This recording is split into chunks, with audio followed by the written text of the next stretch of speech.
Hi everyone, welcome. The new episode of Peter's English podcast has been started. Let's read you my slogan, the slogan of Peter's English podcast, and it's Learn English, be successful, change your life, open a lot of doors. Create your own podcast, write your own novel. You don't need to be talented because learning English is for everyone, and it's true.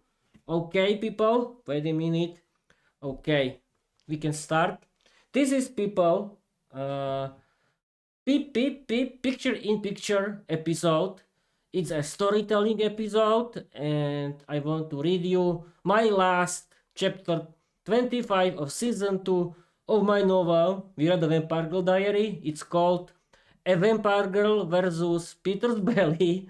I was inspired by myself, and I in this chapter, in this story, I made fun of myself because I like to make fun of everything and everyone, and I like to do and I like to make fun of me too. Of course.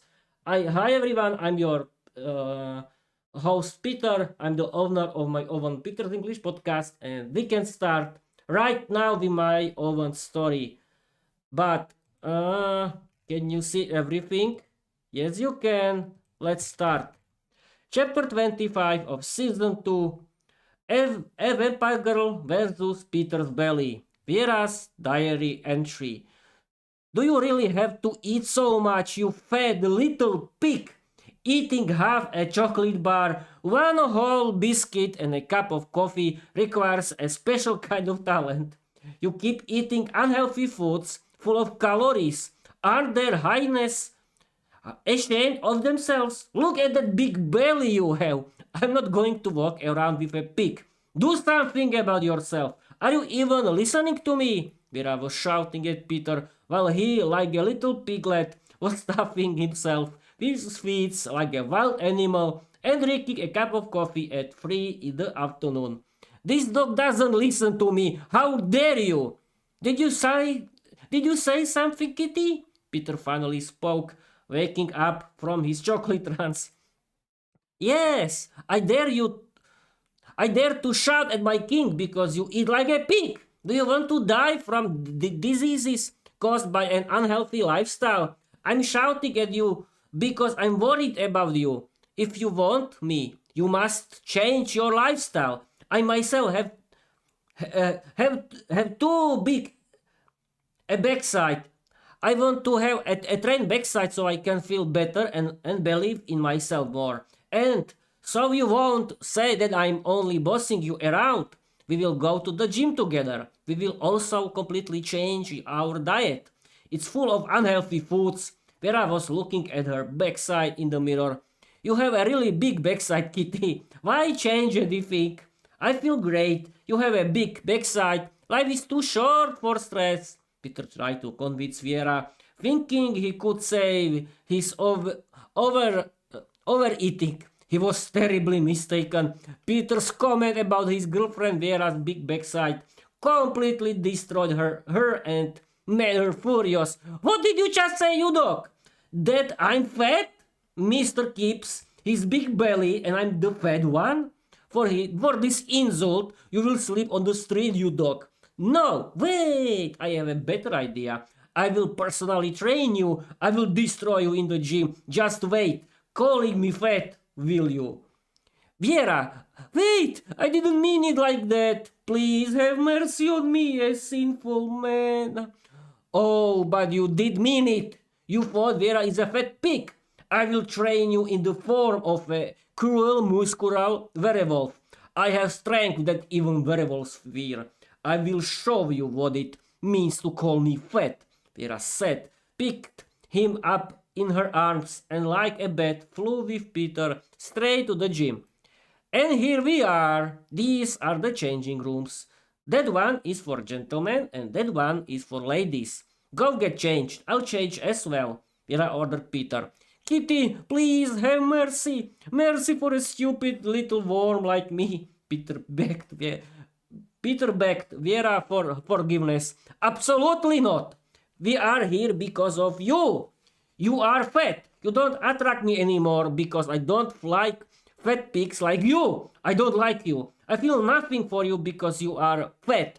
Prove your love to me and radically change your lifestyle. I don't want to cry over you in a hospital because of diseases. I'm too young and too beautiful and a sexy vampire girl for that.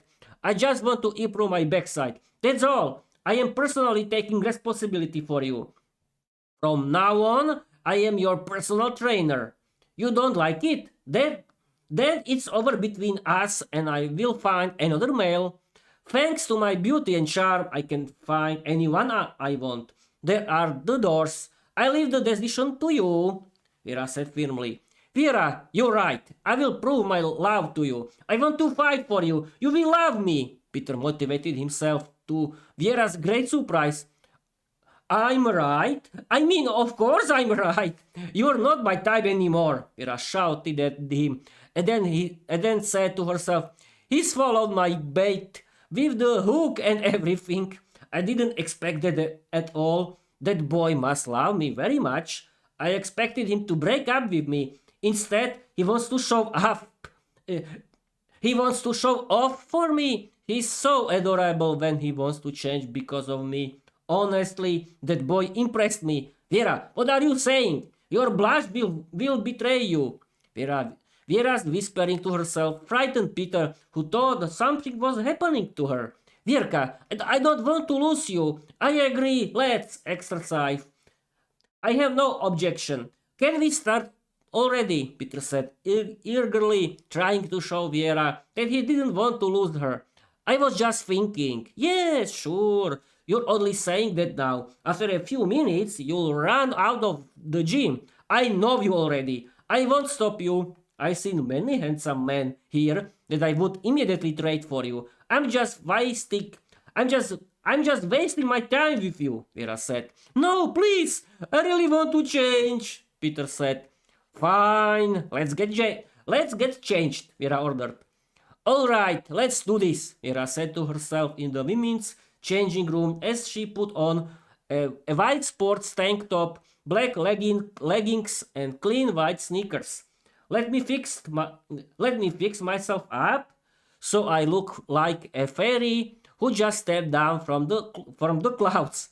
She smiled gently at the mirror. "Mirror, mirror, tell me, who is the most radiant lady in this gym today? You, Vera, always you."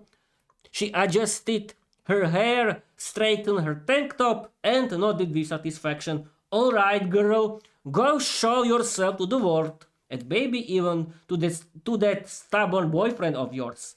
Meanwhile, Peter was nervously waiting outside the changing rooms, muttering under his breath, "Where is she so long? Even in the gym she has to look like a star from a TV show. And all the guys will stare. She's doing this on purpose, that vampire of mine." The gym was full of equipment and about 10 men were working out.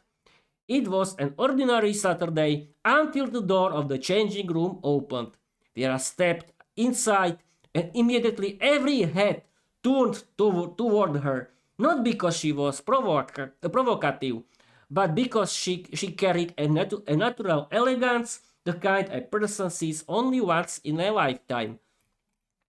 One of the men whispered quietly, "Brothers, brothers, brothers! Like this is like spring walking into the room." Another added, "A lady like that doesn't come here every day. She's like a poem taking a stroll." Two of the boldest men decided to approach her, thinking their compliment would impress her. "Miss, your presence brightens the entire gym," said the first. "And you move like a ballerina who commands every step," added the second.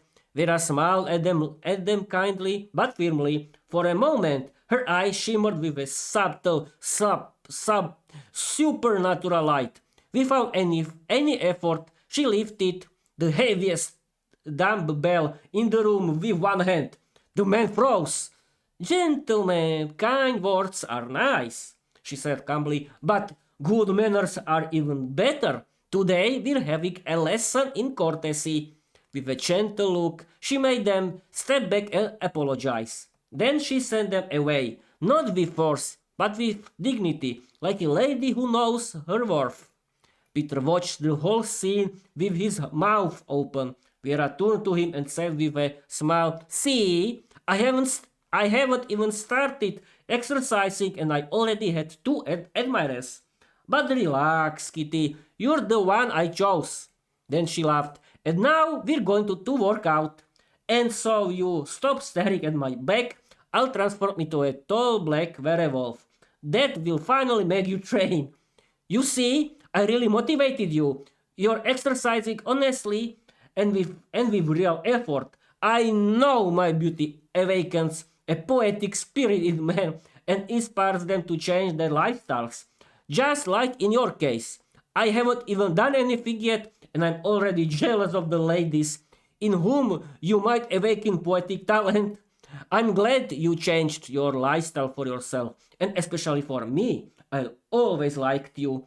I wanted to push you to change your lifestyle because I was starting to worry about your people health.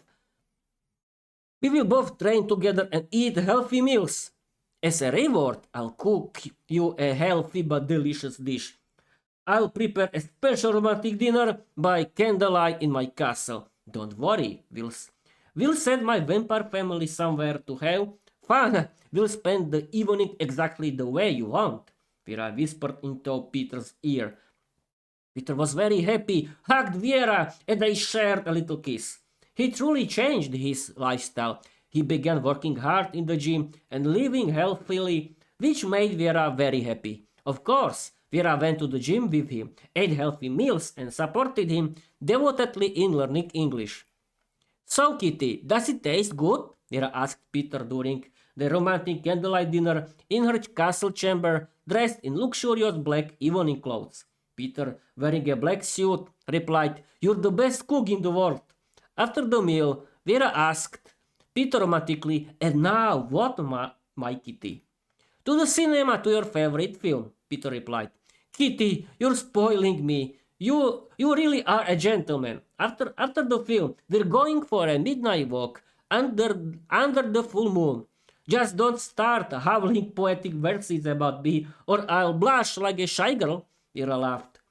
After dinner, they went together to the cinema to watch Viera's favorite film, and then they took a romantic midnight walk under the full moon, holding hands and looking lovingly into each other's eyes. The end. Okay, people, that is the end of the this live stream, picture-in-picture storytelling episode that was about my last chapter 25 of season 2 and of my novel Viera the Vampire Diary. I hope you will like it. And okay, what to say in the end? I want to stream for 15 minutes. I don't want to ramble for a long time because it's not a ramble storytelling episode. It's picture-in-picture storytelling episode where about my last chapter, Viera the Vampire Diary, and people don't like long rambles after the end of the story. And don't worry, I don't want to do it. And yes, you can follow me everywhere, and you can read my novel Viera the Vampire Diary on my website petersenglishpodcast.com, or you can follow my Linktree, or you can read my novel on my Wattpad account. But this last chapter 25 you can only read while are you watching my live stream on my YouTube channel, because you have to wait until my next publish day, that is on 6th of March 2026, because I decided to cut my creativity from my publishing day, and my publishing day is every Friday of week B after my morning shifts when I have a lot of time because my weekend already started. And okay, that's it. Thank you for watching. Thank you for your listening. I hope you will like it, because my novel, Viera the Vampire Diary, is full of fun and entertainment and funny and wild dialogues. And that's it. It was my own novel. Thank you for watching. Thank you for listening. And I want to tell you bye bye.